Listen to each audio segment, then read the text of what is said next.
This is the portrait of a thorny friend that rewards us each summer with small, dark treasures, the blackberry. Blackberries are native to both Europe and North America, with evidence of their consumption dating back at least 2,500 years. Historically, they were prized not only as food, but also for medicinal uses, fabric dyeing, and making wines and cordials. We received our first saplings from a friend about 6 years ago. Since then, the blackberry has become a quiet staple in our edible garden. We've tried growing it in different spots, but its favorite place seems to be the front yard, right next to the driveway. There, 2 bushes now share a narrow bed with papaya, persimmon, moringa, and other potted plants. It's a crowded space, but they all seem to get along, for now. It typically takes about 3 years for a blackberry plant to reach full productivity, though ours began fruiting in year 2. In early spring, new leafy shoots emerge.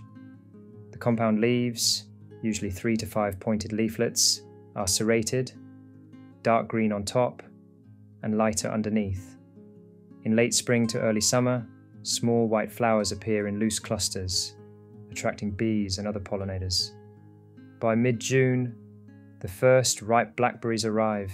The fruit begins green, then turns red, firm and tart, before deepening to a dark purple-black when fully ripe.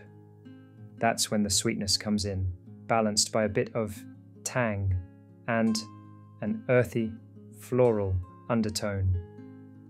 The texture is juicy, with tiny edible seeds adding a soft crunch. And like many homegrown fruits, their window of perfection is brief. A perfectly ripe blackberry is hard to find in stores. They're too delicate, too quick to spoil. Eating them fresh from the vine is one of our favorite garden rituals. Each summer, we enjoy them simply, rinsed right after picking. We haven't made jam or pie or wine, at least not yet. Maybe one day, when the harvests outpace our appetite. Blackberries are surprisingly nutritious for something that tastes like dessert. They're low in calories, about 60 per cup, but rich in vitamin C and K, dietary fiber, and antioxidants like anthocyanins, which give the fruit its deep color and its ability to fight free radicals. They also offer potassium, magnesium, iron, and small amounts of folate and calcium. Blackberries require some care.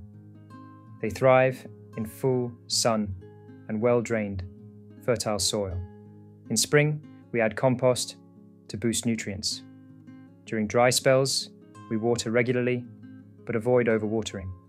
We prune canes down to the ground in late winter and thin living canes during the growing season to improve airflow and fruit quality.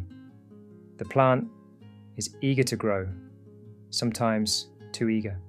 Stems root when they touch soil, and underground runners send up new shoots without invitation.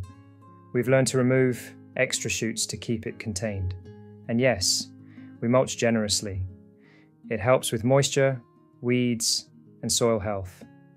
Like any garden treasure, our blackberries face their share of seasonal challenges.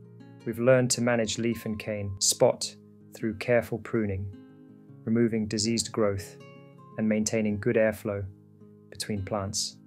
When summer's intensity brings sun scald and heat stress, we adopt a gardener's patience, providing shade cloth when possible, but mostly trusting in the plant's resilience to recover after the heat waves pass.